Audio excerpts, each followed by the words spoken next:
So here we have the BMW 330e on a 69 plate. I'm going to start off by showing you around the outside of the car, and then we'll hop in and run through some controls on the inside. From the outside though, you can see it's a four-door car with alloy wheels and tinted windows. Let's start off inside the boot first of all. So the tailgate on this car will open electronically. You could either do that from the key or from the tailgate itself. As we approach the back of the car, you can see you have reversing sensors, plenty of boot space as well, along with those three individually folding rear seats should you wish to increase this space even further. Okay, so we're just going to work our way back around to the front of the car, and then we'll hop in and run through some controls on the inside. But now that we've done a full circle of it, you can see not only it is in great condition the whole way round, but it's a fantastic looking car as well. Just briefly before we climb in, I think it's well worth seeing the interior from this exterior point of view. There's plenty to run through on the dashboard, so let's hop in and we'll do that right now. Okay, now that we're inside the car, we're going to start with the dials. Over on the left-hand side, we have the fuel gauge. We then have the speedometer, as well as a digital readout for the speedometer as well. Over on the right-hand side, we have the rev counter. Over there, you can also see whether the hybrid battery is charging and the battery charge level as well.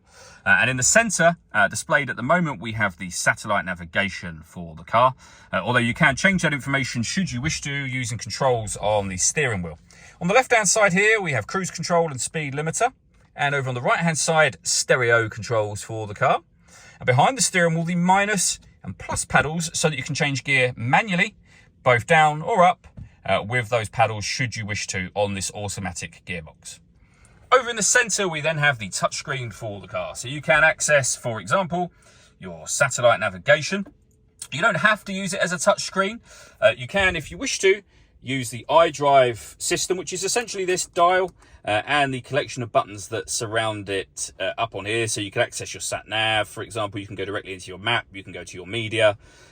Or, as I say, use that wheel. And you can see over on the far left-hand side, I'm going through the various options in this car. So, for example, you can access your media menu where you'll be able to listen to your radio. This car's got DAB and FM radio. You'll be able to listen to your own music, of course. You've got Bluetooth audio, as you can see just there. You can set up your own music collections within the car as well. And you can pair your phone from within this menu, as well as from in the communication menu just there. If I pop the vehicle into reverse, you'll also see we have a full color reversing camera as well. Working our way down from that, we have the dual zone climate control. So you can adjust the passenger temperature, the driver temperature. You can increase or decrease the fan speed from here. You can determine what direction you'd like the air to be distributed in with those buttons. You can turn the air conditioning on and off. You can hit auto. If you do so, the car will take control of the direction of the air and the fan speed, which you can hear it doing, to maintain those temperatures for you. Press auto again, and you go back to whatever setting you had that on previously.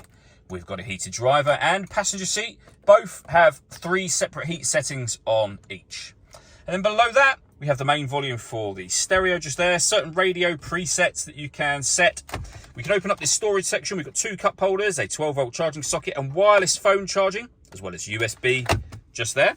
And then the gear lever for the fully automatic gearbox. Next to which you can turn off your traction control, your parking sensors, and you've got various options for the car, as you can see here, along with the electronic handbrake as well. All that leaves me to say is thank you for taking the time to watch this video. If you'd like to come and see the car in person and have a test drive, please feel free to give us a call here at West Horsley Motors. We'd love to hear from you soon.